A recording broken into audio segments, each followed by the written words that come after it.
Hey everyone, my name is Allison, Allie for short. I'm just a normal high school student and have the most normal, boring life of anyone I know.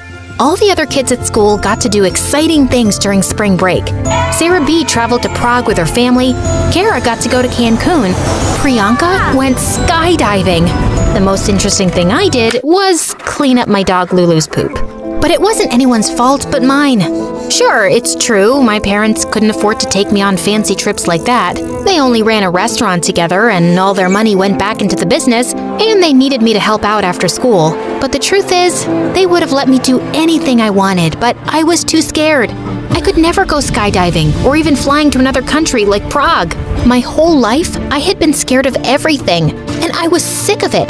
Just once, I wished I could go on an adventure of my own, but I had to look at everyone else having a great life through Instagram. And sometimes I couldn't even look at their photos because my stupid phone was constantly acting up. I was telling Kara all this while we picked up our food at lunch, and she said, "Well, if you're too scared to do anything, you can't really complain about not doing anything. Not to be harsh, but it's your life. You're the one who has to live it." You know what, Kara? You're right.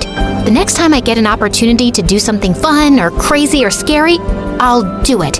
With a newfound determination, I shook Kara's hand, but when I sat down, I sat on my phone and saw that it was dialing some random number.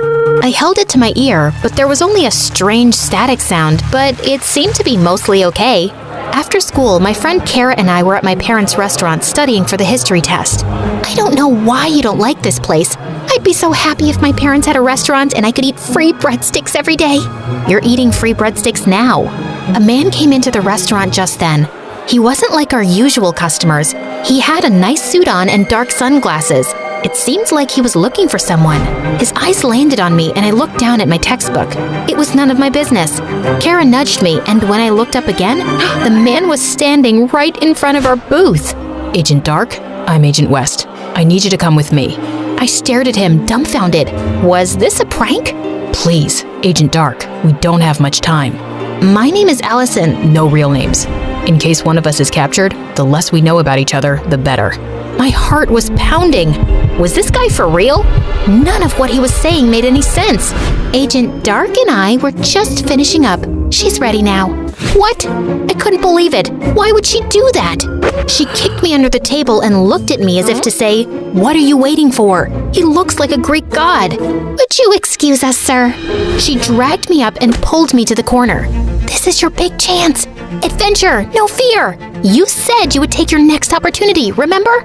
"I didn't mean this. I don't know anything about being a spy or fighting.